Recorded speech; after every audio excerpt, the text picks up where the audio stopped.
ಇವತ್ತು ದೇಶದಾದ್ಯಂತ ಕಾರ್ಮಿಕ ಸಂಘಟನೆಗಳು ಹೋರಾಟವನ್ನ ಮಾಡ್ತಾ ಇದೆ. ಹೋರಾಟವನ್ನ ಮಾಡ್ತಾ ಇರುವಂತಹ ಉದ್ದೇಶ ನವೆಂಬರ್ 21ನೇ ತಾರೀಕು ಕೇಂದ್ರ ಸರ್ಕಾರ ಕಾರ್ಮಿಕರ 4 ಸಂಹಿತೆಗಳನ್ನ ಜಾರಿ ಮಾಡಲಿಕ್ಕೆ ಮುಂದಾಗಿದೆ. ಈಗಾಗಲೇ ರಾಜ್ಯ ಸರ್ಕಾರದ ಮೇಲೆ ಒತ್ತಡಗಳನ್ನ ಕೂಡ ಹಾಕಿ ಜಾರಿಯನ್ನ ಮಾಡಿ ಅಂತ ಹೇಳ್ತಾ ಇದ್ದಾರೆ. ಅದರ ವಿರುದ್ಧವಾಗಿ ಇವತ್ತು ದೇಶದಾದ್ಯಂತ ಹೋರಾಟವನ್ನ ಮಾಡ್ತಾ ಇದ್ದೀವಿ.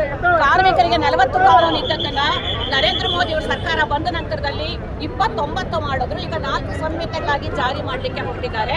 ಕಾರ್ಮಿಕರಿಗೆ ಮಾಲೀಕರ ಪರವಾಗಿ ಕಾನೂನನ್ನು ಜಾರಿ ಮಾಡ್ತಾ ದುಡಿಯೋ ವರ್ಗಕ್ಕೆ ಇವತ್ತು ಮರಣ ಶಾಸನವನ್ನ ಬರೀಲಿಕ್ಕೆ ಇವತ್ತು ಸರ್ಕಾರ ಮುಂದಾಗಿದೆ. ಅದನ್ನ ನಾವು ವಿರೋಧ ಮಾಡ್ತಾ ಇದ್ದೇವೆ.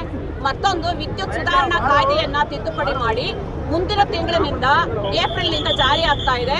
ಈಗಾಗಲೇ ನಾವು ಮೊಬೈಲ್ಗೆ ಹೆಂಗೆ ರೀಚಾರ್ಜ್ ಮಾಡ್ಕೊಳ್ತೀವಿ ಅದೇ ರೀತಿ ವಿದ್ಯುತ್ ಅನ್ನ ರೀಚಾರ್ಜ್ ಮಾಡ್ಕೊಳ್ಬೇಕು ಅಂತ ಹೇಳ್ತಾ ಇದ್ದಾರೆ.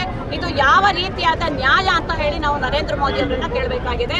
ಶ್ರಮಶಕ್ತಿ ನೀತಿಯನ್ನ ಜಾರಿ ಮಾಡ್ತಾ ಇದ್ದಾರೆ. ಉದ್ಯೋಗ ಖಾತ್ರಿ ಯೋಜನೆಯಲ್ಲಿ ನಮ್ಮ ಹಳ್ಳಿಯಲ್ಲಿ ನಮ್ಮ ರೈತರು, ನಮ್ಮ ಅಣ್ಣ ತಮ್ಮಂದ್ರು ಇವತ್ತು 100 ದಿನಗಳ ಕೆಲಸವನ್ನ ತಗೊಂಡು ಕೆಲಸ ಮಾಡ್ತಾ ಇದ್ದಾರೆ. ಇವತ್ತು ಅದನ್ನ ಹೆಸರನ್ನ ಬದಲಾವಣೆ ಮಾಡಿ ಮಹಾತ್ಮ ಗಾಂಧಿನ ಹೆಸರು ಏನಿದೆ ಅದನ್ನ ರಾಮ್ಜಿ ಅಂತ ಹೇಳಿ ಹೆಸರನ್ನ ಇಡ್ಲಿಕ್ಕೆ ಹೋಗ್ತಾ ಇದ್ದಾರೆ. ಒಂದು ಪುಣ್ಯ ಅಂತ ಹೇಳಿದ್ರೆ ನಾಥುರಾಮ್ ಗೂಡ್ಸೆನ ಹೆಸರನ್ನ ಇಡ್ಲಿಲ್ಲ ನರೇಂದ್ರ ಮೋದಿ ಅವರು.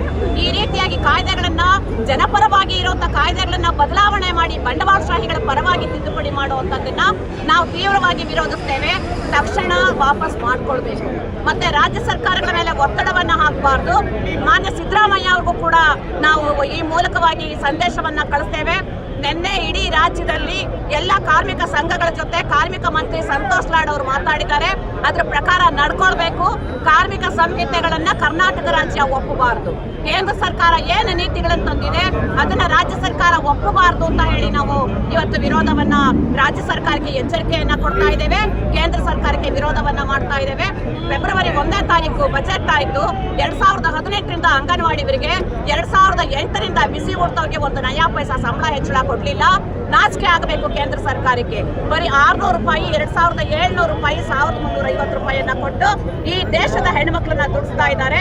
ಹಾಗಾಗಿ ಇವತ್ತು ಬಜೆಟ್ ಕಾಪಿಯನ್ನ ಸುಡೋದ್ರ ಮೂಲಕವಾಗಿ ನಾವು ಎಚ್ಚರಿಕೆಯನ್ನ ಕೊಟ್ಟಿದ್ದೇವೆ. ಅಧಿವೇಶನಗಳಲ್ಲಿ ಇವರಿಗೆ ಸಂಬಳ ಹೆಚ್ಚಳವನ್ನ ಮಾಡಬೇಕು, ಕಾಯಂ ಮಾಡಬೇಕು, ಮತ್ತೆ ಪಿಂಚಣಿಯನ್ನ ಕೊಡಬೇಕು ಅಂತ ಒತ್ತಾಯ ಮಾಡ್ಲಿಕ್ಕಾಗಿ ಈ ಹೋರಾಟವನ್ನ ಮಾಡ್ತಾ ಇದ್ದೇವೆ. ಈ ಹೋರಾಟಕ್ಕೆ ಸರ್ಕಾರ ತಕ್ಷಣ ಸ್ಪಂದನೆ ಮಾಡಬೇಕು ಅಂತ ನಾವು ಈ ಮೂಲಕವಾಗಿ ವಿನಂತಿಯನ್ನ ಮಾಡ್ತೇವೆ.